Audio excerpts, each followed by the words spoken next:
sent me out for groceries. My name is Don Mastrangelo. I'm a passionate pilot and a serial entrepreneur. That's all I can do to not just climb right up to Big Bear right now. I grew up in Tucson, Arizona, and when I was a kid, I always dreamt about flying, not like in an airplane, but just flying kind of like a bird, not like Superman or anything like that. I would dream that I'd be in a crowd of people and I'd be like, oh my gosh, it's so crowded. And I would just jump into the sky and fly over them and fly to wherever I'm going. And I loved it. It was an amazing thing. And so I always wanted that. Early to mid 80s, around 83, 84, planes like this had just become very popular, ultralights.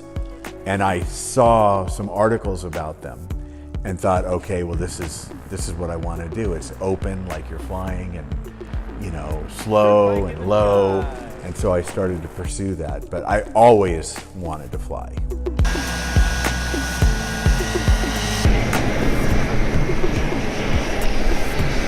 I'm an entrepreneur.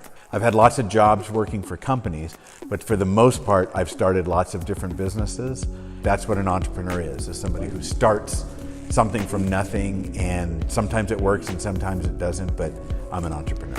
I counted recently because somebody asked me to, and I've had 18 businesses.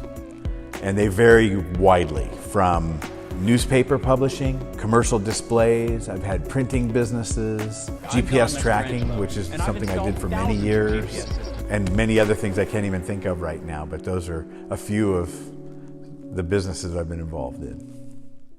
Flying is my passion. In the beginning, when I was in my mid-20s, I found a way to get an ultralight like this by building a little Myers-Manx type dune buggy, a Volkswagen dune buggy. It cost me about $400. And then I put an ad in the paper and said, dune buggy for sale, $2,000 or trade for ultralight. And somebody actually called me who had an ultralight and was afraid to fly it. From there I went and got my pilot's license, and the way I got my pilot's license was I had started a printing business, and a friend of mine had taken over a flying school, somebody I used to work with, and we traded the printing for the flying lessons, and I was able to get my license in 3 months. Probably wouldn't have been able to do it if it weren't for that business. Good times, bad times, it's been hard because flying is an expensive hobby or pastime. And there were times when I couldn't fly because I didn't have the money. You definitely meet some interesting people out there, right? But you never know what you're going to run into. Like the other day when we flew to Lake Wolford for breakfast, as we're getting out of the airplane and starting to walk down the hill to go to breakfast, there's somebody coming up the hill running with a baseball bat.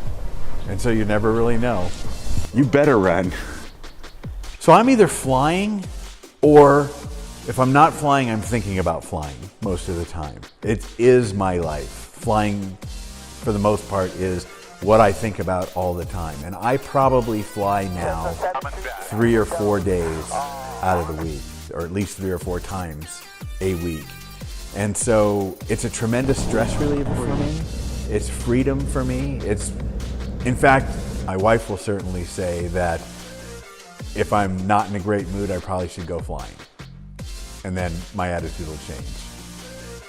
My businesses are located on an airport. I live on an airstrip. I commute back and forth with my airplane.